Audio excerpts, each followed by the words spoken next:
Selamat pagi rekan-rekan sekalian. Pada kesempatan kali ini, saya akan mempresentasikan tentang asuransi IKN.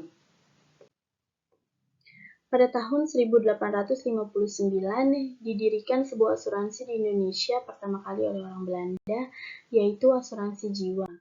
Asuransi jiwa yang kita kenal pada saat ini yaitu PT Asuransi Jiwasraya.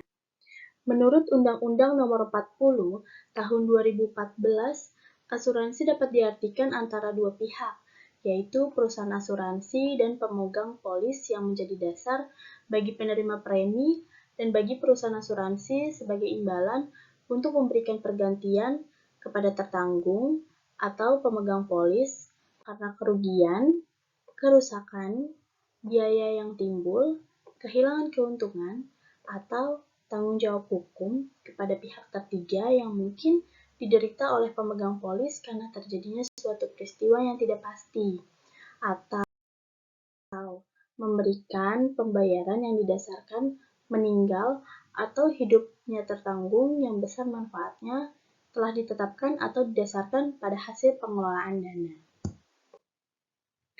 Berikutnya ada ragam asuransi. Ragam asuransi dibagi menjadi 3. Ada pengelolaan dana, jenis asuransi, dan tujuan operasional. Dalam pengelolaan dana, terdapat perbedaan asuransi konvensional dan asuransi syariah. Perbedaan konsep pada asuransi konvensional yaitu pengalihan resiko dan tertanggung kepada penanggung. Sedangkan asuransi syariah, sharing resiko antara satu peserta dan peserta lainnya.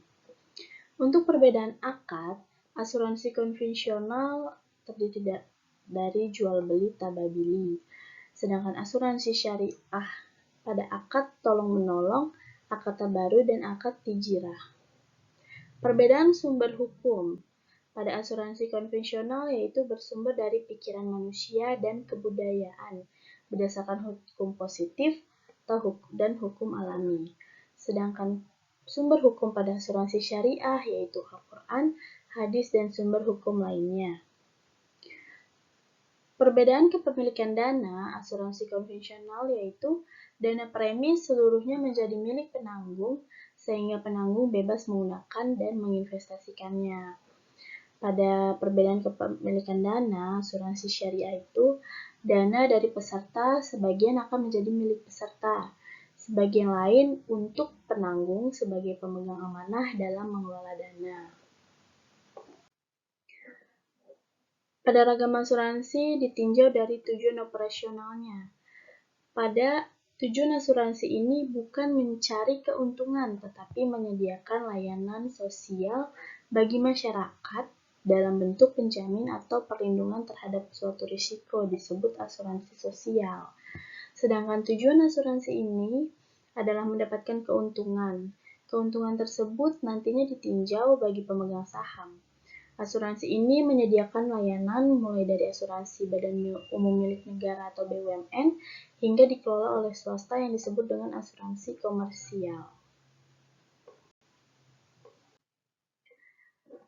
Pada jenis asuransi, asuransi yang memberikan jaminan terhadap kerugian yang terjadi kepada harta benda bergerak dan tidak bergerak, serta memberikan jaminan tanggung jawab hukum kepada pihak ketiga yang mengalami kerugian disebut asuransi umum.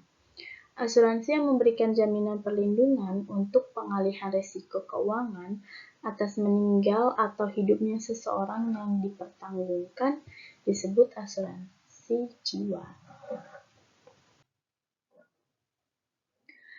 Dalam asuransi, perusahaan perasuransian dilaksanakan oleh perusahaan asuransi dan penunjang usaha asuransi. Sedangkan perusahaan asuransi ini terdapat dari 3 asuransi yaitu asuransi umum, reasuransi, dan asuransi jiwa. Sedangkan penunjang usaha asuransi dibagi menjadi 3 yaitu pialang asuransi, penilai kerugian asuransi, dan pialang reasuransi. Sekian presentasi saya pada materi asuransi pada hari ini. Semoga dapat bermanfaat bagi kita semua. Thank you.